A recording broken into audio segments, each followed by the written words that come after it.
सद्गुरु साईनाथ महाराज की जय। सुप्रभात, साई प्रभात। बाबा कहते तुमे तुमर दायित्व भल भाव संभाळुछ, किंतु तथापि लोक माने खुशी हेउनाहंती। जदि तुमे 100टी भल काम कर एवं गोटिए भी भूल हो जाए, तेबे तुमको प्रतिबदल रे गाली ही पड़े। लोक माने भल काम मने रखते नहीं, केवल गोटिए भूल को मने रखती।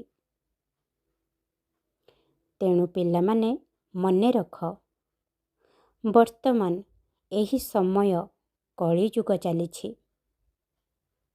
एही दुनिया रे तुमे जेते भी भल कर, किंतु प्रतिबदल रे भल ही हेब, एहार आशा रख नहीं। मु जानिछि जे जेतेबेले केही आमर भल काम को मने रखते नहीं, दुख लागे, ताहा कष्टदायक होई पड़े। किंतु तुमे सेही दुख को सही नियो, सेही कष्ट को सह्य कर। तुमर भल कर्म करि चाल, कारण तुमर निज लोक माने तुमर भल काम को मने रखंतु कि न रखंतु, मु मने रखे एवं मु निश्चित भावरे तुमको से सबुर भल फलाफल भी देबी। तुमर समय बदलुछि, मो उपरे विश्वास रख, श्रद्धा सबुरी। आसंतु आजर दिनटी को बाबा को धन्यवाद दे बाबा प्रार्थना निजर दिन को आरंभ करिबा। ओम श्री गणेशाय नमः। ओम श्री साईनाथाय नमः। साई बाबा के 11 वचन।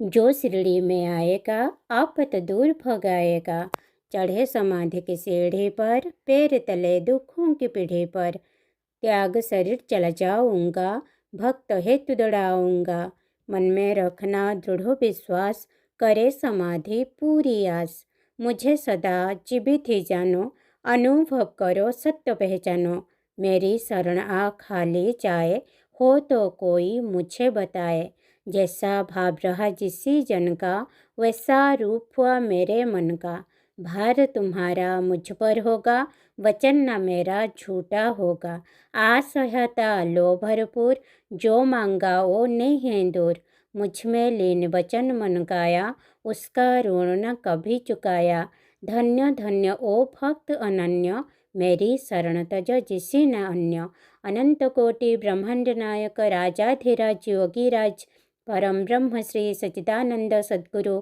साईनाथ महाराज की जय। शिरडी महाराज की जय। ओम साई राम, जय साई राम।